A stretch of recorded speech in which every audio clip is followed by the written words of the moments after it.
अस्सलाम वालेकुम and welcome to ज़रा हटके। मैं हूँ ज़रार खोड़ो और मेरे साथ हैं आज शाहज़ेब जिलानी जो हमें स्काइप पर ज्वाइन कर रहे हैं एक अनडिस्क्लोज लोकेशन से। आज जुमे का दिन है, आपका दिन है, आपकी ही कॉल्स लेंगे और आपकी ही बातें सुनेंगे। हमारे पहले कॉलर हैं डॉक्टर आरिफ कराची से। अस्सलाम वालेकुम डॉक्टर साहब। अस्सलाम वालेकुम। वालेकुम सलाम। मैं कराची से बात कर रहा हूँ, डॉक्टर मोहम्मद आरिफ। आवाज़ आ रही है? आवाज़ आ रही है आपको? जी जी जी, फरमाइए फरमाइए।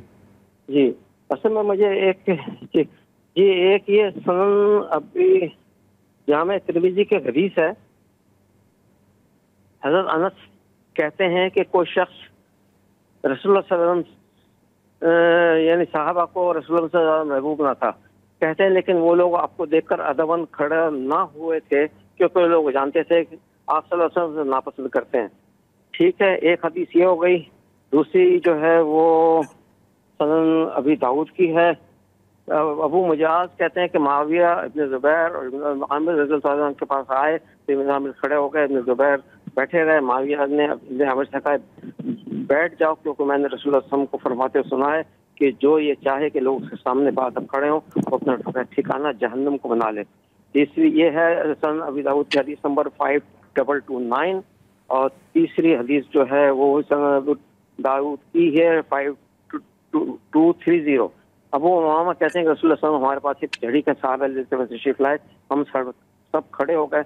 आपने फरमाया अजमियों की तरह एक दूसरे के एहतराम में खड़े हुआ करें। रसूलुल्लाह का जितना एहतराम था, हेलो जी सर। तो रसूलुल्लाह का जितना एहतराम था वो कुरान में कहा गया है कि रसूलुल्लाह से सूरह हुजरात में शुरू में यह है कि कोई शख्स भी किसी को भी इजाजत नहीं कि रसूल से आगे बढ़े। तो रसूलुल्लाह में जितना एहतराम था किसी का एहतराम उससे ज्यादा नहीं हो सकता है, चाहे वो कौमी तराने का एहतराम हो या किसी शख्स का वज़ीर आज़म का एहतराम हो या चीफ जस्टिस का एहतराम हो या उसका आर्मी चीफ का एहतराम हो। मेरा सिर्फ कहने का मतलब ये है कि ये हदीस है, मैं 3 आपके सामने पेश कर दी है। सनन दाऊद 5229 5230 और जामे तिरमिज़ी 2754। तो ये 3 हदीसों में ये बात थी कि रसूलुल्लाह सल्लल्लाहु अलैहि वसल्लम के लिए सहाबा कराम अदब रसूलुल्लाह सल्लल्लाहु अलैहि वसल्लम मना किया था कि नहीं खड़े हुआ करो मेरे लिए।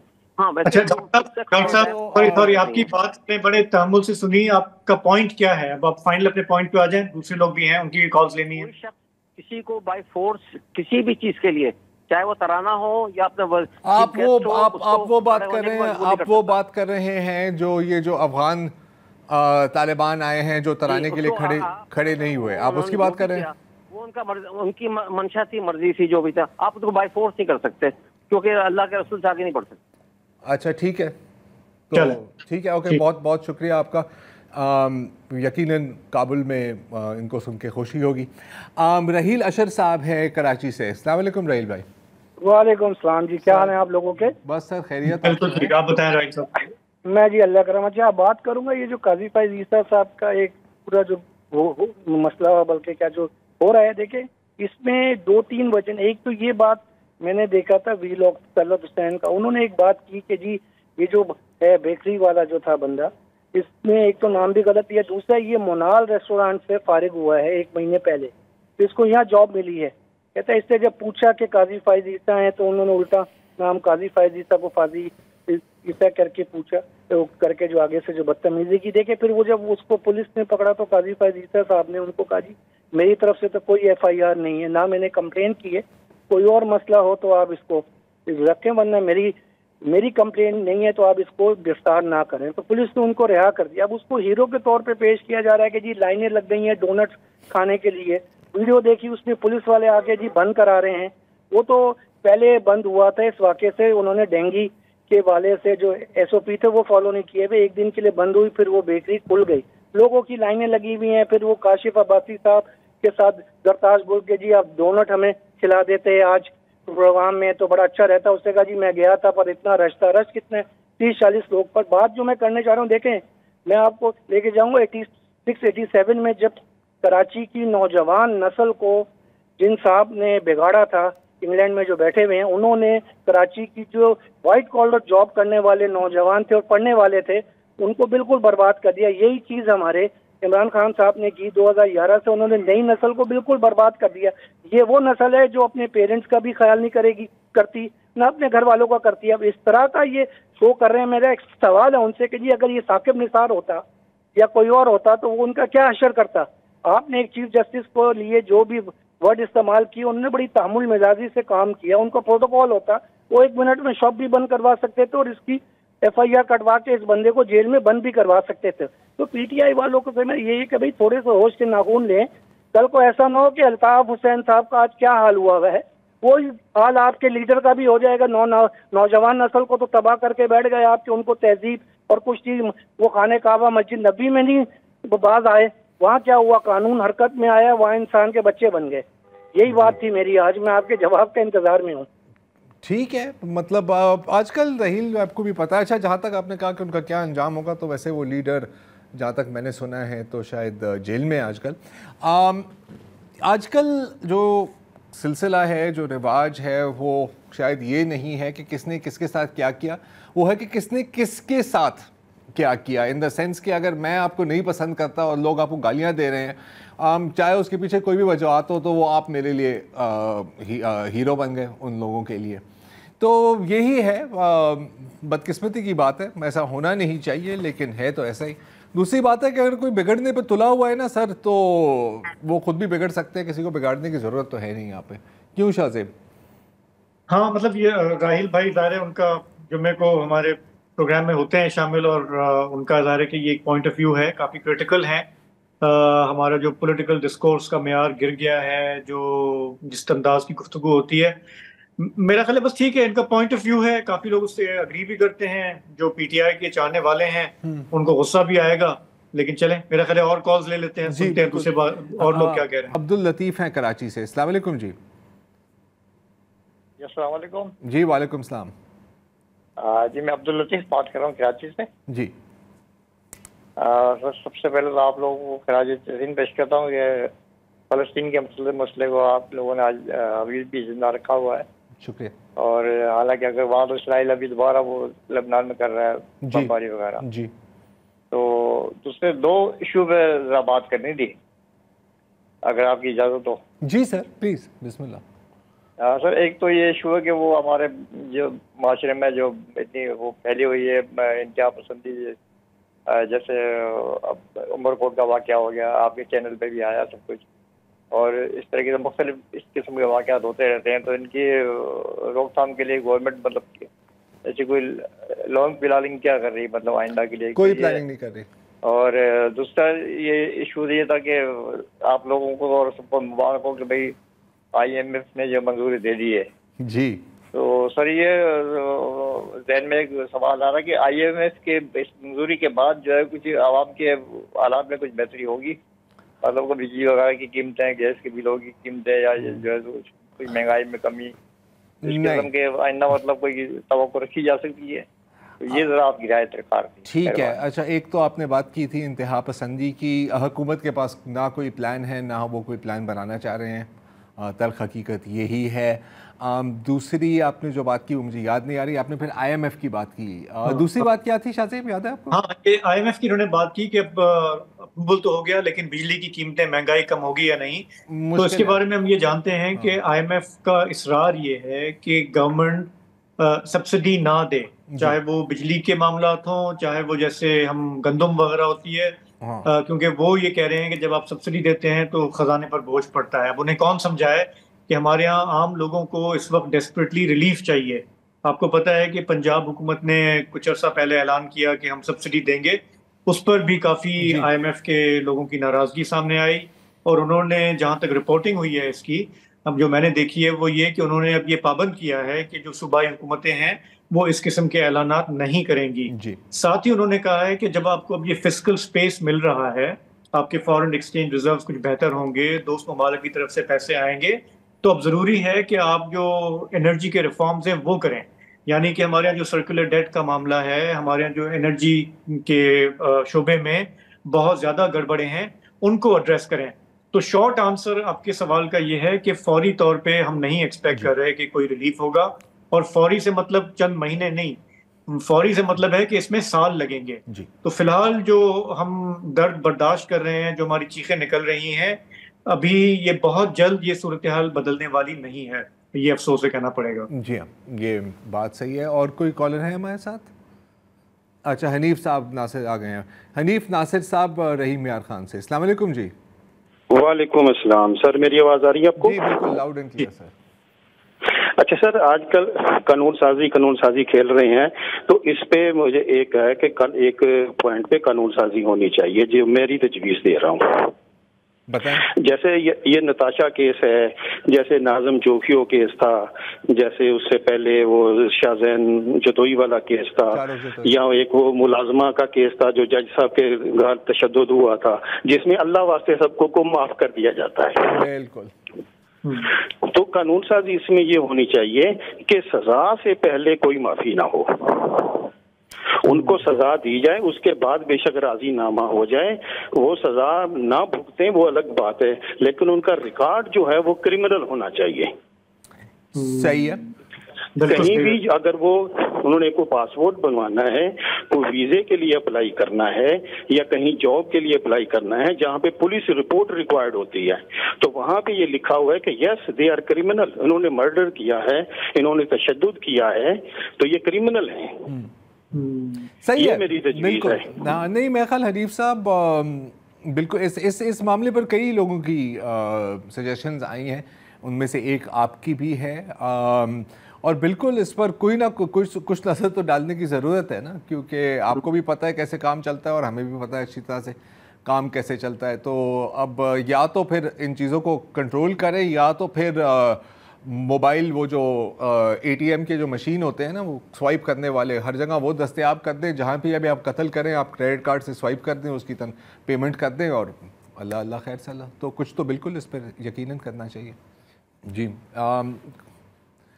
मुबीनुल इस्लाम साहब हैं कराची से। अस्सलाम वालेकुम जी। अस्सलाम वालेकुम सर। सर कैसे हैं?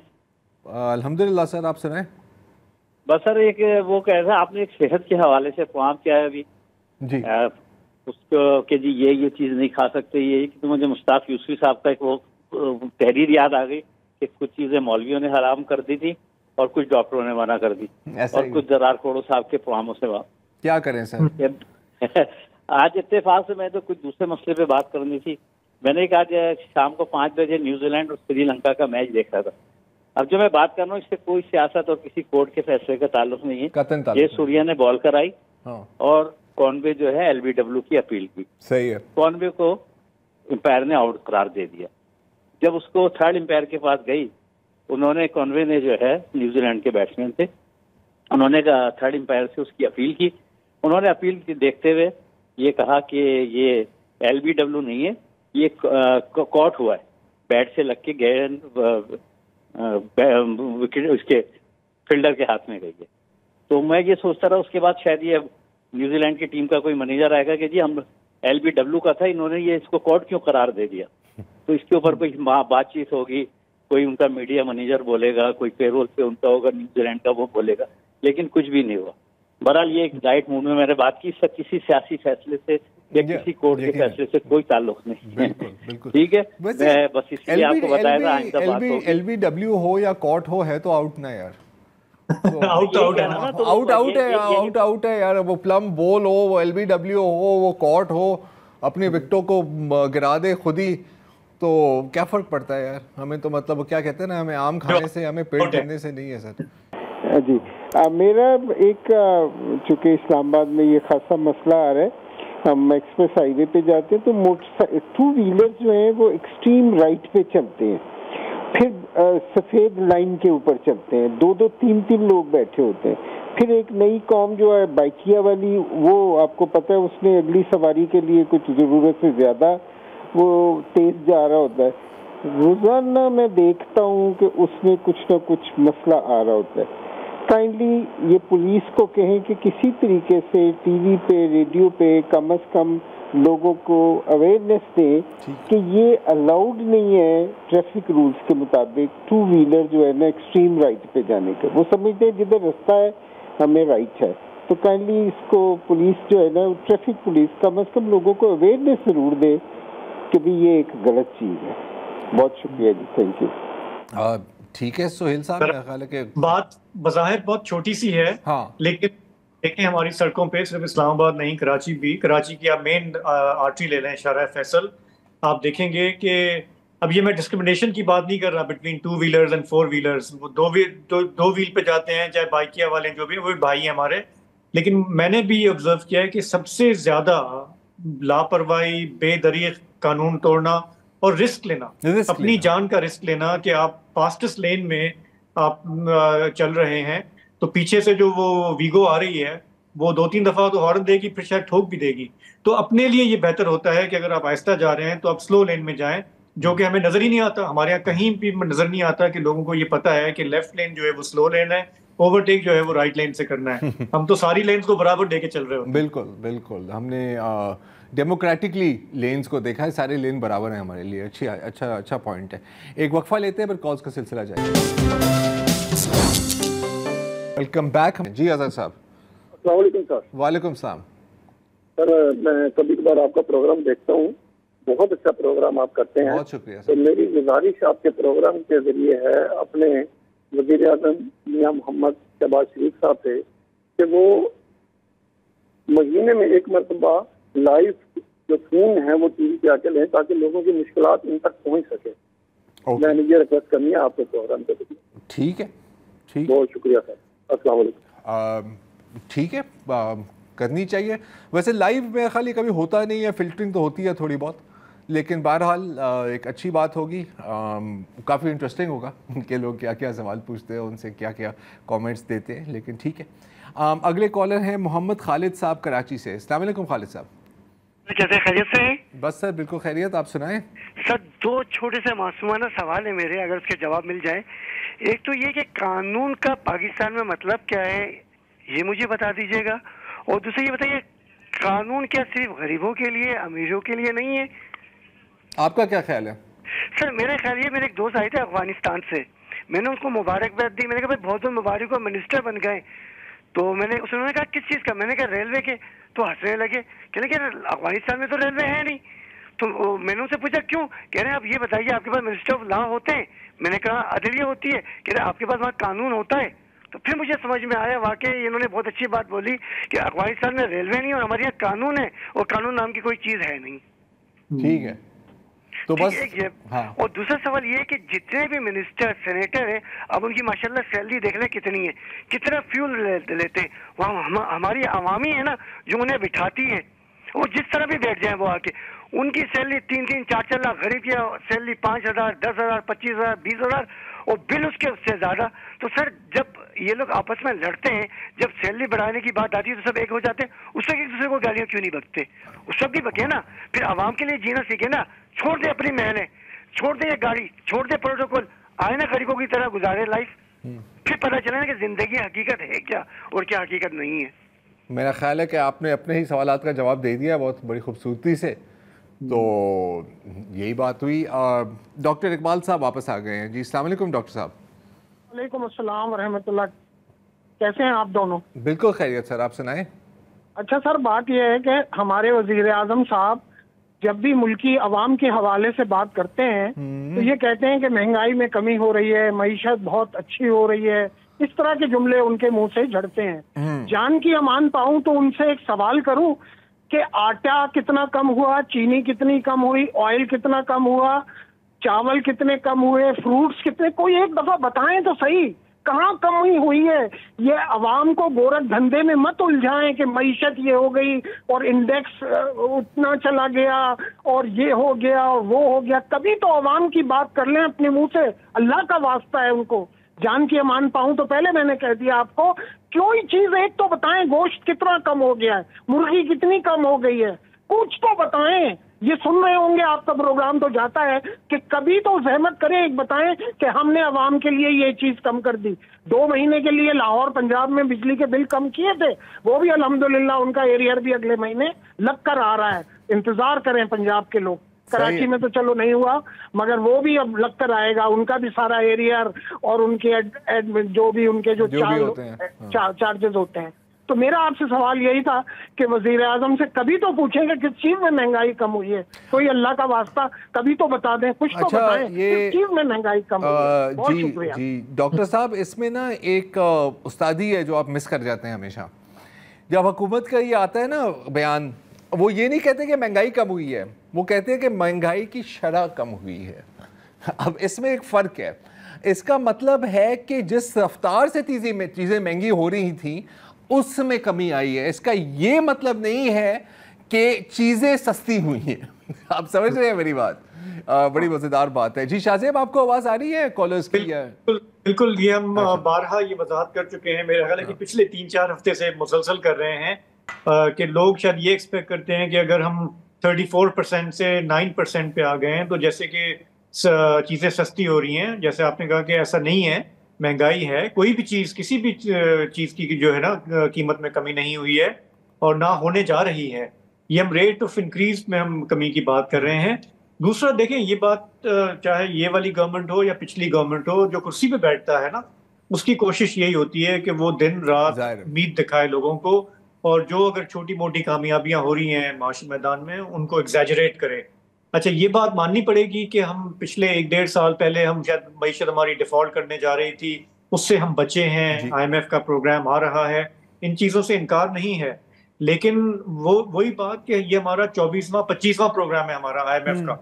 हम कर्ज लेते हैं, शाखर्चियाँ करते हैं, रिफॉर्म्स नहीं करते, फिर हम वही उसी राउंड अबाउट पे वापस घूम के आ जाते हैं। तो एक दफ़ा फिर एक अपॉर्चुनिटी है पाकिस्तान के पास कि वो टफ रिफॉर्म्स करे, चाहे वो टैक्सेस में हो, चाहे वो एनर्जी सेक्टर में हो, चाहे वो निजकारी के हवाले से हो, स्टेट एंटरप्राइजेस के हवाले से हो। अब ये सारे पॉलिसी मैटर्स हैं। मैं समझ रहा हूँ कि आप और हम चाहते हैं कि जी अगले महीने मेरा बिल बस कम आ जाए, अगले महीने हमारी जो चीज़ें सस्ती हो जाए, लेकिन अफसोस है कि ऐसा होगा नहीं। अभी भी अगर ये मैक्रो इकोनॉमी को ठीक करने लगते हैं तब भी हमें साल लगेंगे, और कोई गारंटी नहीं कि ये साबित कदम रहेंगे उन रिफॉर्म्स पे, क्योंकि ये अवाम का प्रेशर भी आता है, अपोजिशन का प्रेशर भी आता है, हमारे मुल्क में सियासी उखाड़ पिछाड़ भी होती है। अगर कहीं कोई रिफॉर्म्स की कोशिश हो भी रही होती है, फिर उसको छोड़ के बैठ जाते हैं कि यार ये लोग तो सड़कों पे आ रहे हैं, तो फिर हम रेकलेसनेस का मुजाहरा करें और लोगों को फिर हम जो है कोशिश करें कि रिलीफ लें, और इसी घन चक्कर में हम चलते आए हैं। बिल्कुल। तो इसलिए ये प्राइम मिनिस्टर के जो बयानात हैं ना, उनको बहुत ज्यादा संजीदगी से ना लिया करें। हाँ, मैं तो कहता हूँ सुनो ही ना तो बेहतर है आपके लिए। एक वक्फा ले। कलीम खान साहब हैं पेशावर से। अस्सलाम वालेकुम कलीम साहब। अस्सलाम वालेकुम जी, कैसे हैं आप? ठीक ठाक हैं? आपको प्रोग्राम देख रहा था जी सर, तो ज़रार भाई आपको मैं बड़ा सुनता रहता हूँ, माशाल्लाह बड़ा अच्छा आप लोग दोनों को प्रोग्राम करते हैं। आपके 35-40 चैनल हैं और वो सारे चैनल जो हैं वो सिर्फ सुप्रीम कोर्ट में ये हो गया, सुप्रीम कोर्ट नीचे हो गया, सुप्रीम कोर्ट ऊपर हो गया, यही दिखाते रहते हैं। महंगाई पे कोई बात नहीं करता, बिजली के बिलों पे कोई बात नहीं करता, आवाम की कोई बात नहीं करता। ये सुबह उठते हैं सारे चैनल वाले, बस सुप्रीम कोर्ट ने यू हो गया, सुप्रीम कोर्ट यार भाड़ में जाए सारा। यार अब आवाम की सोचो खुदा के लिए यार। पार्लियामेंट के अंदर बैठे हुए हैं और वो उसको गालियां दे रहे हैं, वो उसको गालियां दे रहे हैं। यार हमें गालियां दो यार खुदा के लिए, लेकिन काम तो करो यार। बहुत हो गई यार, और कितना लोग बर्दाश्त करें यार।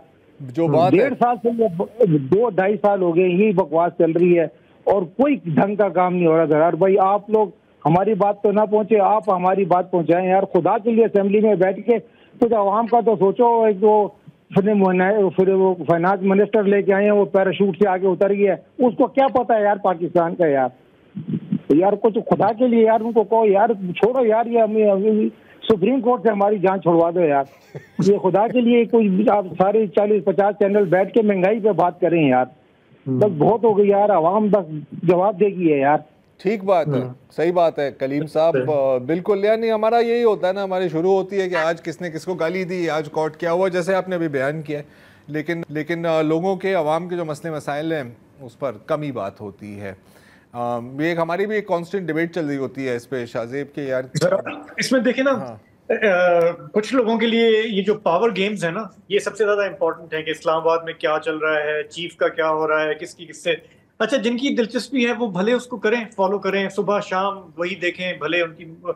लेकिन असल मसला जिनकी तरफ अभी इन्होंने भी निशानदेही की ना, बहुत डिस्प्रोपोर्शनेट ऑब्सेशन है उसके साथ, बहुत ज्यादा। और ये हमारे, मेरा ख्याल है कि मीडिया का इसमें एक है हमारा बड़ा मसला है, बहुत बड़ा हमारे जो लोग डिसीजंस कर रहे होते हैं, या पूरा जो आई गेस इंडस्ट्री का एक मसला है कि वो आसान है ना, कि वो जो गॉसिप चल रहा है, सुप्रीम कोर्ट के अंदर गॉसिप चल रहा है, पार्लियामेंट के अंदर चल रहा है, GHQ के अंदर, उसको उस पे हम लगे रहे, लोगों को लगाएं। लेकिन इन्होंने बिल्कुल सही अक्कासी की है कि हमारी भी जिन लोगों से बात होती है वो I think majority doesn't care about it. और उनके लिए अपने राइट्स ज़्यादा इंपॉर्टेंट हैं, अपनी ये महंगाई है, टैक्सेस हैं, जो अवाम के इश्यूज हैं, तो उसकी कवरेज होती है बहरहाल, लेकिन उतनी नहीं होती जितनी होनी चाहिए। हमसे जितनी हो सकती है कोशिश हम कर रहे हैं ना। ये है हमें आइडियली देखिए एक बुके होना चाहिए शोज़ का ना। अब जैसे 8 से 11 तक शोज़ होते हैं तो ज़रूरी नहीं है कि हर शो में आप एक शो कर दें जिसमें आपने बस सिर्फ पॉलिटिक्स और पावर गेम्स पे बात करनी है और बाकी शोज़ आप थोड़े से उनकी एंगल या उनकी स्लैंट चेंज करें। अक्सर हम देखते हैं कि वही बंदा चारों शोज़ में बैठा हुआ है और वही बातें चल रही हैं, तो इस पर सोचना चाहिए। बहरहाल कोई सोचे या ना सोचे, हम तो अपने काम पे लगे हुए हैं। इमरान जावेद साहब हैं लाहौर से। अस्सलाम वालेकुम इमरान साहब। जी अस्सलाम वालेकुम। जी वालेकुम सलाम। जी मेरा नाम इमरान जावेद है, मैं लाहौर से बात कर रहा हूँ। जी जी मेरी ज़रात साहब से बात हो रही है? जी जी जी अच्छा जी, मेरे मैंने इश्यूज को जो है ना वो आपसे डिस्कस करना था। एक लाहौर में पिछले 18 साल से रिंग रोड का प्रोजेक्ट जो है वो चल रहा है। अच्छा। और वो मुख्तलिफ अदवार में वो कंप्लीट होता रहा है, जो कि अभी 60-70% मुकम्मल हो गया है। अभी जो लास्ट उसका जो रूट कंप्लीट हुआ था उसका इनॉग्रेशन जो है वो मोहसिन नकवी साहब ने किया था, जो कि निगरान वज़ीर आला थे पंजाब के। लेकिन अफसोस की बात यह है कि उनको गए हुए भी 8 माह हो गए हैं, लेकिन वो प्रोजेक्ट अभी कंप्लीट नहीं हुआ। तो उन्होंने अपने अवामी जो है वो एक प्रोजेक्ट के ऊपर अपनी तख्ती तो लगा दी थी, लेकिन अभी तक इंटरचेंजेस नहीं बने, अभी तक उसका ड्रेनेज नहीं बना। एक सिर्फ मेन उसकी सड़क बन चुकी है, बाकी सारे के सारे उसके एग्जिट, उसके इंटरचेंज वैसे के वैसे हैं। और उसके बाद पंजाब हुकूमत भी है, वो बड़ी एक्टिव है, लेकिन वो भी अभी उसको मुकम्मल करने में बिल्कुल पूरी तरह नाकाम है। तो मेरा सवाल यही था कि हुक्मरान जो हैं प्रोजेक्ट की वो अपने प्रोजेक्ट्स के ऊपर तख्तियां तो लगा दें। जी एक सेकंड इमरान भाई, ये कुछ शाहजेब पूछना चाह रहे हैं आपसे। मैं ये कह रहा था कि इसका ड्यूरेशन क्या है, क्योंकि इस किस्म के जो बड़े प्रोजेक्ट्स होते हैं वो ज़ाहिर चंद महीनों में तो पूरे होते नहीं हैं। और हम जानते हैं कि इस वक्त जो पंजाब की गवर्नमेंट है, जो सियासी पार्टी है, उनका तो सबसे बड़ा जो शौक है वो है ही इंफ्रास्ट्रक्चर प्रोजेक्ट्स बनाना। तो इस वाले प्रोजेक्ट का ड्यूरेशन क्या था, इसको कब पूरा होना है? जी इमरान। बिल्कुल ऐसे ही है। हेलो, हमें जी आप आवाज में जी आ रही है सर, सही फरमाइए। जी मेरा सवाल यही था कि जो है वो प्रोजेक्ट जो है वो मीडिया पे तो आ जाते हैं, लेकिन लोगों के लिए वो मुकम्मल नहीं होते। तो यानी ये कल्चर जो है इसको हम किस तरह बदलेंगे? हाँ, ये अलग बात है। आप कह रहे हैं कि डिले हो रहा है ना। हाँ। मतलब प्रोजेक्ट्स ज़ाहिर होते भी हैं, पूरे होते भी हैं, बने भी हैं। हमने ये देखा है, हमारा एक्सपीरियंस पाकिस्तान में, कि जो उसका लगा बंदा टाइम होता है उससे कहीं ज्यादा वो एक्सटेंड हो जाते हैं, रुल जाते हैं प्रोजेक्ट। ये जो पंजाब की इस वक्त जो गवर्नमेंट है, ये शरीफ खानदान की, इनका, बल्कि शहबाज शरीफ साहब की जो सबसे जो चीज पे वो प्राइड लेते हैं वो ये कि मैं टाइमली पूरे करता हूँ, चाहे वो ये सीएम थे तब की बात है। मैं इसलिए बार बार ये पूछ रहा हूँ कि ये रिंग रोड का प्रोजेक्ट कोई मजाक प्रोजेक्ट नहीं है। आपने खुद कहा उसके इतने सारे इंटरचेंजेस हैं, ये हैं, तो इनॉग्रेशन का शौक होगा मोहसिन नकवी को, उन्होंने कर दिया होगा, लेकिन इसका ड्यूरेशन जो है वो क्या है, ऑनेस्टली मुझे नहीं पता। मेरा ख्याल है ये हमें पता करना होगा, डिले है तो कितनी डिले है ये हमें पता करना होगा शाहजेब के जब इसका आगाज हुआ था, क्योंकि मेरा ख्याल है कि अभी इन्होंने ये तो कहा था कि 18 साल हो गए हैं ऐसे, तो हमें देखना होगा कि ओरिजिनल इसका स्केड्यूल टाइम क्या था और फिर कितनी मतलब डिले हुई है। इसके अंदर डिले तो हमेशा होती है, लेकिन मुनासिब है या गैर मुनासिब। ठीक है। अगले कॉलर हैं हमारे मोहम्मद सलीम रावलपिंडी से। मोहम्मद सलीम साहब रावलपिंडी से। जी अस्सलाम वालेकुम। जिलानी साहब, खोलो साहब, क्या हाल है आपके? ठीक है सर, खैरियत सर, आप सुनाएं। सर जी बस क्या सुनाएं सर, हमारा तो वही हाल है सर, क्या बताएं सर। 6 सितंबर को मैंने आपके प्रोग्राम में बात की थी ना जी, तो सर जी कि 4,700 लोगों को पेमेंट हुई है पेंशन और कम्यूटेशन की, और अभी उसमें से भी 11,179 लोग रह गए हैं। और दूसरी बड़ी जो पेमेंट है ना सर, वो 11,000 पेंशनर्स को मेडिकल और एनुअल बजट इंक्रीज की पेमेंट नहीं की, जबकि सुप्रीम कोर्ट ऑफ पाकिस्तान की तरफ से उनको डेट दी गई है 15 अक्टूबर। लेकिन सर कोई आसार नजर नहीं आ रहे कि नेशनल बैंक का प्रेसिडेंट कुछ पेमेंट के लिए तैयार हो रहा है कि नहीं हो रहा, कुछ समझ नहीं आ रही। नहीं सलीम साहब, इनको ये तो देखिए, ये तो जाहिर है इनका जो तरीका कार रहा है शुरू वाले दिन से, तो इनके तो कभी इरादा नहीं था ना कि कोई भी पैसे दिए जाएं मर के। तो कोर्ट का फैसला आया, अब कोर्ट के फैसले पे अमल दरामद नहीं हो रही। हम अगले 2-3 दिन में आप हमें थोड़ी सी मोहलत दें तो अगले जुमे तक हम भी थोड़ी सी खोज लगाते हैं कि क्या सेशन है और क्या एतराज़ात आ रहे हैं, और क्या अगर कोई टाइमलाइन हमारे सामने आ रही है तो हम इंशाल्लाह आपके साथ शेयर करेंगे। एक वक्फा ले लें।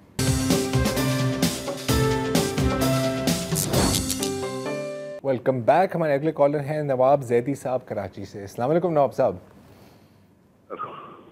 हेलो हेलो अस्सलाम वालेकुम। जी वालेकुम सलाम।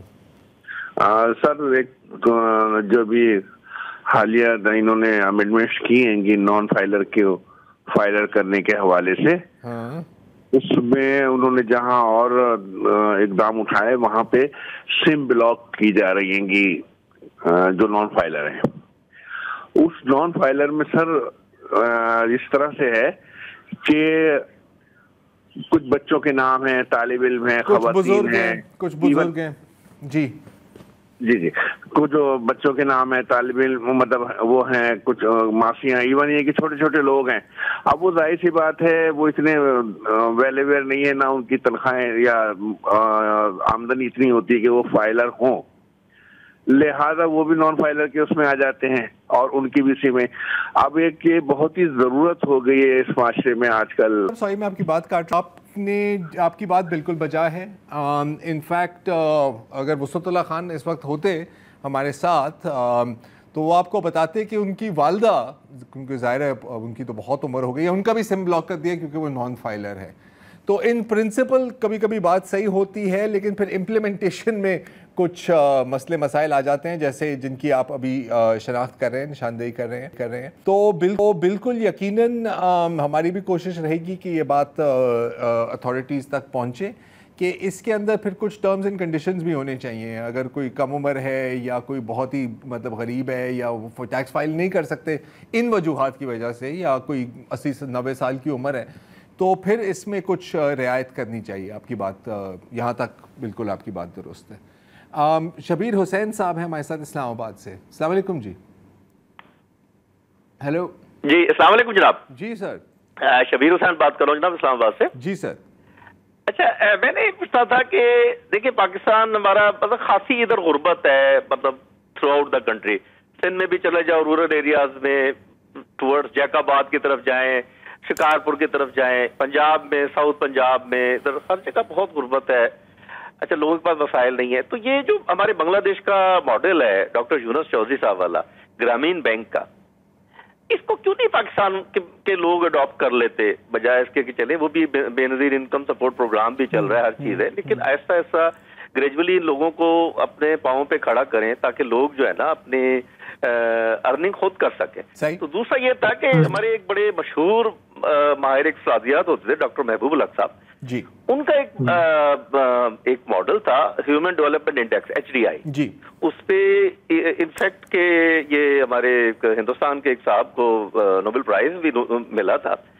अच्छा, उसमें ये था कि आप आवाम को खुश कर दें, तो उसमें तो बड़ी छोटी छोटी चीजों से आवाम खुश हो जाते हैं। फॉर एग्जांपल आपकी पुलिसिंग बड़ी अच्छी हो जाए, बिल्कुल, आपकी कोर्ट्स से लोगों को इंसाफ मिलना शुरू हो जाए, आपके मतलब जो छोटे छोटे मसाइल हैं, मतलब हॉस्पिटल में आपको एंटरटेन किया जा रहा है, दवाइयां तो बेचारे ने बाहर से खरीदनी है, स्टोरों से खरीदनी है, लेकिन एक लोगों के अखलाक अच्छा हो जाए, तो ये क्या ये तीन चीजें मुश्किल तो नहीं है कि ना हो सके। मतलब हुकूमतें इस तरफ भी थोड़ी तवज्जो दें कि लोगों को मतलब है कि क्योंकि हमारे काफी लोग हैं जो दोस्त साहब आप बताते हैं कि जो KPK में तालिबानाइजेशन का मसला हुआ है, तो इसमें सबसे बड़ा फैक्टर मतलब जस्टिस डिलेड था, जस्टिस नहीं मिलता लोगों को, इस वजह से लोग हथियार उठा लेते हैं, और वो किसी हर जगह यही होता है। तो बस काइंडली थोड़ा सा इस चीज को एड्रेस कर दे सर। मैं शबीर साहब, ये शाज़ेबी जो अभी ग्रामीण बैंक का इन्होंने जिक्र किया है, मेरा ख्याल है कि इस पर हम थोड़ा सा काम कर सकते हैं, इन द सेंस कि जो बहुत ही मतलब वाकिफ़ हैं इस मॉडल के साथ, तो उनसे अगर हम बात करें और कहें कि यार पाकिस्तान में इसको किस हद तक इम्प्लीमेंट किया जा सकता है, अगर इम्प्लीमेंट किया जा सकता है। मुझे पता है कि ज़रार हमारे यहाँ इस पर काम हो रहा है, काफी सारा काम हुआ है, बल्कि माइक्रो फाइनेंस का अगर हम जिक्र करें, आपने सुना होगा अखुवत फाउंडेशन का। जी बिल्कुल। गो के वो पंजाब से शुरू हुआ काम, लेकिन पूरे पाकिस्तान में कराची में छोटे कर्जे देना उन लोगों को जो सरकारी नौकरी के पीछे नहीं भागना चाहते, अपनी खुद कुछ करना चाहते हैं, कोलैटरल नहीं है उनके पास, उनको ये छोटे कर्जे देते आए हैं। इस तरह और भी कई सारे इनिशिएटिव हैं हमारे मुल्क में जो माइक्रो फाइनेंसिंग कर रहे हैं। मैं बिल्कुल आपकी बात से मुत्तफिक हूँ। हमें जरा इस पे फोकस करके इसको देखना चाहिए कि इसका मैग्नीट्यूड इस वक्त ऑलरेडी है कितना। बहुत सारे लोग इससे मुत्तफिक हो रहे हैं, लेकिन गुंजाइश कहीं ज्यादा है। हाँ, और कितना स्केल आप कर सकते हैं। अच्छा, अखुवत के बारे में मैं आपको बताऊं कि वो अब सोलर पैनल्स भी आपको खरीद के देते हैं इंस्टॉलमेंट्स पे, लाइक सोलर लोन्स भी मिल रहे हैं फॉर लो इनकम फैमिलीज। तो काफ़ी काम हो रहा है, इनसे हमें बात करनी चाहिए मेरा ख्याल है। जहाँ तक दूसरी बात थी शबीर साहब, बिल्कुल छोटी छोटी बातों से ही बड़ी बातें बनती हैं, तो you have to start small, I always say. और एक हमारे कॉलर हैं, अब काफ़ी रेगुलर हो गए, 2-3 दफ़ा उन्होंने कॉल की है, तो उनका मुद्दा भी तकरीबन यही है कि यार जो छोटी छोटी चीज़ें हो सकती हैं कम से कम वहाँ से तो शुरू आगाज़ करो ना, बाकी चीज़ें देखी जाएंगी in their own in the course of time. वज़ीर खान साहब हैं हमारे साथ कराची से। अस्सलाम वालेकुम जी। अस्सलाम वालेकुम सर। सर मैं पाकिस्तान स्टील मिल से बात कर रहा था। अच्छा जी। सर, एक हमारा बहुत जेन्युइन प्रॉब्लम मसला एक बहुत बड़ा वो ये है कि हम 1981, 82, 83, 84, 85 में भर्ती हुए स्टील मिल में, परमानेंट जॉब की हमने। हमारी हर महीने की सैलरी से हमारे पैसे कटते रहे, जमा होते रहे। अब हम 60 साल की एज को पहुंच के रिटायर हो गए। अब हमारे बकाया जात पाकिस्तान स्टील मिल और वफाकी गवर्नमेंट जो है वो नहीं दे रही। तो हमारे बहुत सारे साथी तकरीबन जो है वो इस दुनिया से अपने ड्यूज के लिए जो है इंतजार करते करते वो चले गए। उनकी फैमिलियां रुल रही हैं, वो रो रहे हैं, पीट रहे हैं। वजीर खजाना साहब के पास फाइल पड़ी हुई स्टील मिल की 2021 के बाद से लेके अब तक जो है वो 400 अफराद जो है वो रिटायर हो गए। उनका क्या कसूर है? उन्होंने क्या जुल्म किया है? ये मुल्क में कानून नाम की कोई चीज है? कोई सुनने वाला है? इस गरीब लोगों की कोई आवाज सुनने वाला ही नहीं इस मुल्क में। नहीं है। आपने अभी शायद मोहम्मद सलीम साहब की बात कॉल सुनी हो। ये हमें अल्हम्दुलिल्लाह तकरीबन 10 साल होने वाले हैं शो करते हुए। 9 सालों से वो हमें कॉल कर रहे हैं। यही कमोपेश यही मसला है जो आपका मसला है, 9 सालों से हल नहीं हुआ। अब काश मैं आपको कुछ उम्मीद दिला सकता, लेकिन मुश्किल है। चलिए मैं अगली कॉलर ले लेता हूँ। रिजवान सिद्दीकी साहब हैं कराची से। अस्सलाम वालेकुम जी। तो मैं एक सिर्फ आपसे 20 सेकंड का एक चीज शेयर करना चाहूँगा। एक गरीब लड़का अपनी बूढ़ी माँ के साथ झोपड़ी में रहता था नदी के एक किनारे। नदी के दूसरे किनारे राजा साहब का महल था। तो शाम के टाइम पर राजा साहब की बेटी बाल बनाने महल के उस पे आ जाती थी। ये नौजवान बेचारा जो था, इसको उससे इश्क हो जाता है, माँ को बोलता है कि मेरा रिश्ता लेके जाओ। वालदा फिर आखिर में वालदा होती है, मजबूर होकर रिश्ता लेके चली जाती हैं राजा साहब के यहाँ। तय ये होता है कि जब रिश्ता कबूल हो जाएगा तो फिर तो ये राजा साहब के दामाद होंगे, तो इनको झुग्गी में रहने की क्या जरूरत है, तो झुग्गी को तबाह कर देंगे। तो जब वो रिश्ता लेने जाती हैं तो पता ये चलता है कि बादशाह साहब को बड़ा गुस्सा आता है। तो बोलते हैं इसकी हिम्मत की इन्होंने मेरे बेटी का रिश्ता मांगा। तो आपको पता है फिर बादशाह से ज्यादा शाह के वफादार ज्यादा रोल प्ले करते हैं। तो वजीर साहब ने कहा इनको ऐसी हम सजा देते हैं कि इबरत हो जाए, और वो उस बेचारी का नाक काट लेते हैं। तो जब नाक कटता है तो उसका थोड़ा सा होंठ भी कट जाता है। वो बेचारी तकलीफ में हाथ हिलाती हुई दूर से आती है। तो बेटा साहब यहाँ से ये समझते हैं कि मेरा रिश्ता कबूल हो गया। तो और वो ये समझते हैं वो नाचती और गाती आ रही है, ये अपनी झुग्गी को आग लगा देते हैं। तो सिर्फ कहने का मकसद ये है कि हम लोगों को ये जितने भी लोग हैं ये सारे झुग्गी वाला एक एलिमेंट बन गया है। हमें अपनी झुग्गी को आग मत लगाएं। ये जो हमारी ख्वाहिशात और जरूरियात को खूबसूरत पाना देते हैं, जिस दिन हम मांगने जाते हैं तो ये लोग हमारा नाक काट लेते हैं। बस इतना सा सिस्टम बताने की मेरी वो थी। बहुत खूब रिजवान साहब। और ये मेरा ख्याल है कि परफेक्ट कॉल है जिस पर शो को किया जाए। तो आज के लिए इतना ही जी, इजाजत दीजिए। खुदा।